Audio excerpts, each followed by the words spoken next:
Hey folks, back for one more quick video. I filled myself up on my salad, but I had extras left over.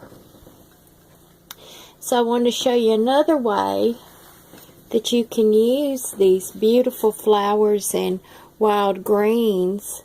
I have made myself a wrap.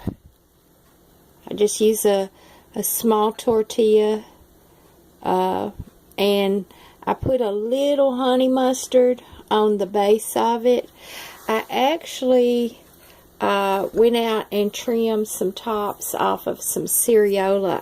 I've actually got them very heavy on this salad, on this wrap, because we had a storm moving in, and I tend to get like a storm related, a barometric pressure related headache. So I wanted to show you, here's another way that you can do this. Now, I've done several videos on how to incorporate these into your diet. These greens can be snipped up and put in soups. So can any of these things. Any of these plants can be used like any other plants. Tomatoes or what have you. They can be stir-fried. They can be chopped up and put into salads. They can be put into soups. If you want to dry these, I often, when I've got an excess of dried herbs, I will throw them all into a blender, and I will chop them up into a fine powder. Let's see, where's my... This is my Verosa and Cereola powder. I chop it up into a powder, and then I put it in a little sprinkle jar, and I can sprinkle that on stuff. You can do your own spice mixes this way. If you wanted to do a spring flower mix, dry these and then grind them up into a powder. You can pour that in anything. And flowers also, and I believe I did touch on this in my previous video about eating flowers, but once upon a time during the Depression, little farm ladies and little ladies that would give tea parties, showers, they would bake cakes for Sunday church events and things like this.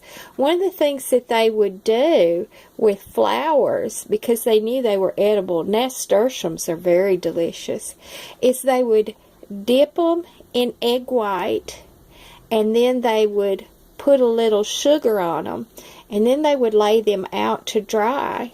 And then they would decorate tea cakes or other cakes with the flowers, because then you had like candied them. That is a way to candy them. And so they would do that with clover and violets and nasturtiums, daylilies, roses. You can eat any of those flowers. So I wanted to bring you another way that you can eat your wild greens on a wrap. Now, if you're a meat eater, and I am on occasion, I plan to put some chopped turkey on this. I just wanted to show you what it looks like with no meat on it.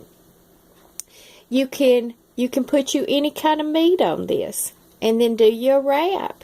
If you had a meal, a plate, and you had your meat and your vegetable, here's a beautiful small side salad that you could serve as well. And you can have you a full meal and do it healthy. Do it with full nutrition, full medical benefits. The medicinal value of these plants is unequaled. So I did want to show you another way to eat the greens and have you a flower wrap. So until my next video, which should be coming up in about an hour or two, eat the wild things, and goodbye.